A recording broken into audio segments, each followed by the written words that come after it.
জাতীয় ঐক্যমত্য কমিশন একক কোনো ব্যক্তি গোষ্ঠী বা দলের দিকে তাকিয়ে যদি কোনো সিদ্ধান্ত নেওয়ার চেষ্টা করে সেই সিদ্ধান্ত কোনোদিন বাস্তবায়ন হবে না। জাতীয় ঐক্যমত্য কমিশনকে সবসময় মনে রাখতে হবে 8টি এজেন্ডা ছিল: পাবলিক সার্ভিস কমিশন, দুদক, ন্যায়পাল এবং মহা হিসাব নিরীক্ষক ও নিয়ন্ত্রক। বিগত সময়ের আমাদের যে একটি দীর্ঘ তিক্ত অভিজ্ঞতা রয়েছে, আপনারা জানেন বিগত সময়ে এই সাংবিধানিক এবং সংবিধিবদ্ধ প্রতিষ্ঠানগুলোতে দলীয় নিয়োগের ফলে এই প্রতিষ্ঠানগুলোকে এক প্রকারের অকার্যকর এবং ধ্বংস করে দেওয়া হয়েছিল। এই প্রতিষ্ঠানগুলোর মাধ্যমে আমরা বিগত সময়ে দেখেছি হারুন বিপ্লবের মতো কুখ্যাত অফিসাররা তৈরি হয়েছিল, যারা বিগত সময়ে জনগণের নিরাপত্তা দেওয়ার পরিবর্তে বিরোধী দল এবং ভিন্নমত দমনে তারা সর্বদাই সচেষ্ট ছিল এবং তারা কাজ করেছে। আমরা এই জন্যই বলেছি যে বিগত এই 54 বছরের তিক্ত অভিজ্ঞতা এবং ইতিহাস থেকে শিক্ষা নিয়ে আমরা এরকম কোনো পরিস্থিতি আগামীতে তৈরি হোক, এরকম কোনো সিস্টেম আমরা আর ইনস্টল করতে চাই না। আমরা এই জন্য বলেছি এই 4টি সাংবিধানিক প্রতিষ্ঠানকে অবশ্যই সংবিধানে অন্তর্ভুক্ত করতে হবে।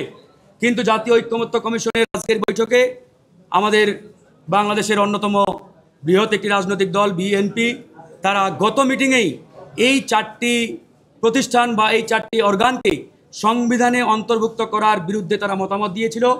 আমরা তাদের মতামতকে গণতন্ত্রের সৌন্দর্যের জায়গা থেকে আমরা স্বাগত জানিয়েছিলাম এবং আমরা এটাও বলেছি যে এখানে যে রাজনৈতিক দল রয়েছে প্রত্যেকটি রাজনৈতিক দলের মতামত অত্যন্ত গুরুত্বপূর্ণ। কারো মতামতকে খাটো করে দেখা, ছোট করে দেখার কোনো সুযোগ নেই। আর কোনো একটি বা দুটো দলের মতামতকে ওটাই চূড়ান্ত মতামত এটা ভাববারও কোনো কারণ নেই। গণতন্ত্রের সৌন্দর্য হচ্ছে ভিন্নমত থাকবে, দ্বিমত থাকবে, আবার একমত পোষণ করবে।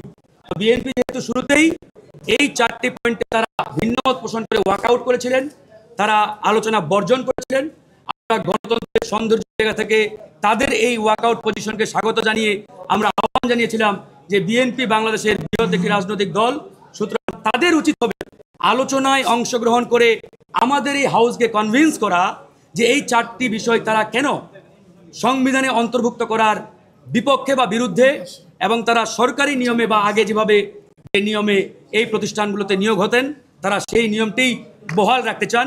এই বিষয়ে যদি আমাদের এই হাউসকে বিএনপি কনভিন্স করতে পারে আমরা কনভিন্স হব, আর যদি না করতে পারে আমরা যদি বিএনপিকে কনভিন্স করতে পারি তাহলে বিএনপির উচিত হবে আমাদের সকলের এই হাউজের সিদ্ধান্তটা অ্যাকসেপ্ট করে আমাদের একটি নতুন বাংলাদেশ বিনির্মাণের দিকে এগিয়ে যাওয়া।